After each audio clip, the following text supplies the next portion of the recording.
What's up, everybody? We are back this week to get things rocking and rolling. I don't know if you guys heard, but on Friday they did reveal that we are getting a new champion kind of outside of the normal realm of release structure that Riot has been accustomed to thus far. So pretty cool stuff, and that is Aphelios. And Aphelios, one of the more popular recent champions to have been released in League of Legends. So pretty cool stuff to see him here. And holy but Jesus, does he have a lot in his kit. So, my name is Shit Just Works. Thanks for popping by in the video. I hope you enjoy a look at the new Aphelios champion cards. Let's get right into it.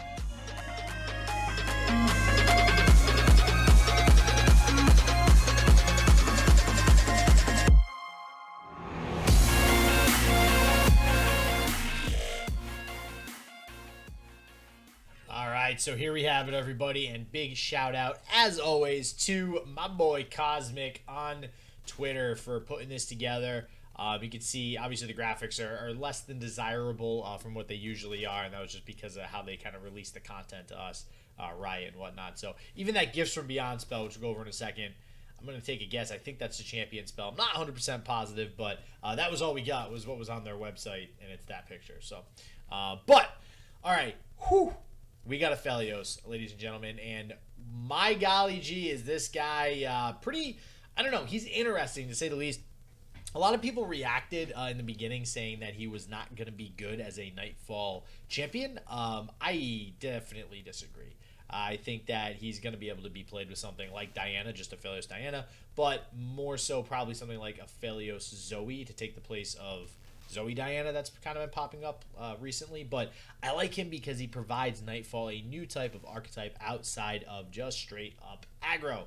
He actually generates advantage, and that's something that Nightfall decks didn't really have, whereas Daybreak decks did have something like that. So, alright, we got level 1. Nightfall, pick a moon weapon to create in hand. When you've played 2 other cards in a round, create the phased moon weapon in hand if you don't already have one. So Aphelios is going to be a little difficult as far as understanding his card effects, just like in League of Legends. So first off, we have this idea of phasing. So basically, when Aphelios is summoned, you get to pick from these 5 moon weapons that we see here. They're all kind of like a celestial card, right? They're weapons that you're not going to find in the game. They're only created by Aphelios. So I'm not sure if you actually are able to pick from all 5 when Aphelios is played. Maybe you only have 3 to pick from or 4 to pick from. I'm not sure. We'll see. But the idea is that when you play one of these, it then phases another weapon. And they all connect. They're all intertwined somehow. So if you start with Calibrum, Calibrum can go to Severum. Severum can go to Infernum.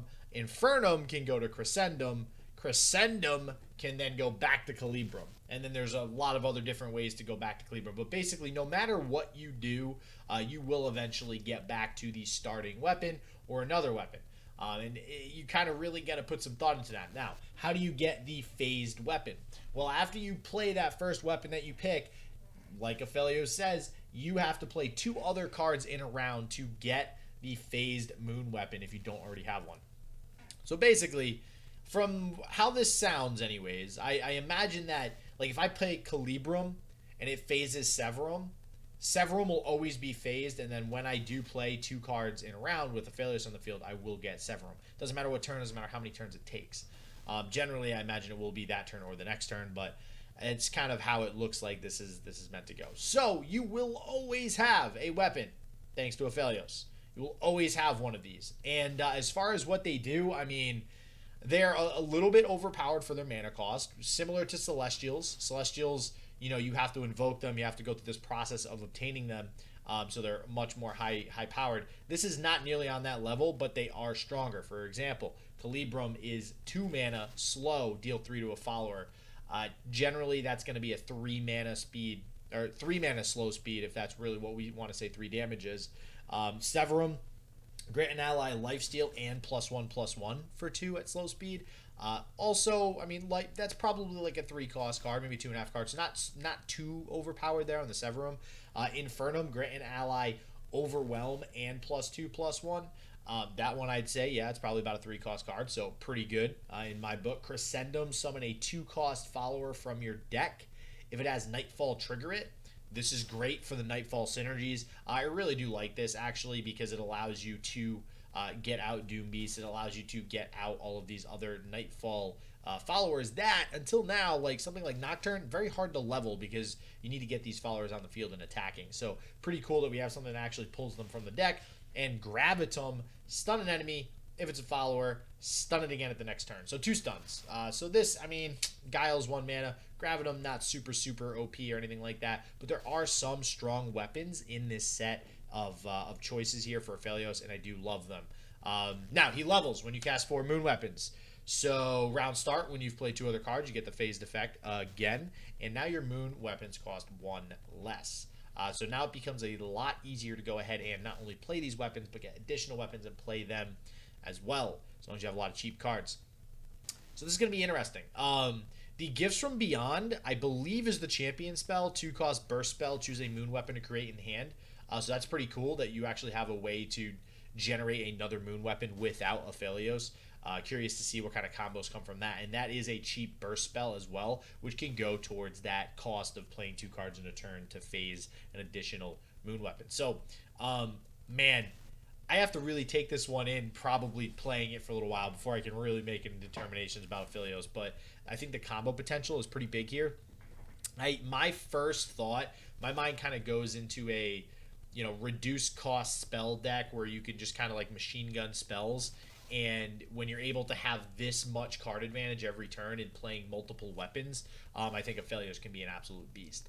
And he's pretty sticky too. I mean, a 3-drop with 3 health that then levels up and gets 4 health. Early on in the game, a 3/3 is not easy to deal with. And the fact that he immediately generates a card is pretty good as well. If you do always have all 5 to pick from, that means you can always choose a 2-mana deal through a follower.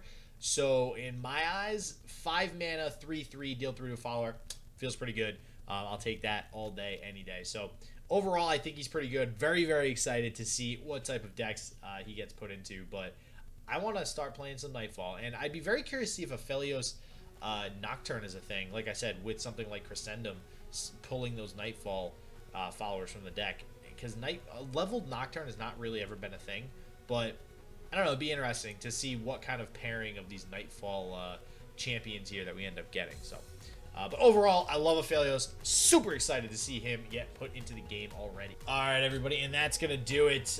This is all the cards that were released, essentially.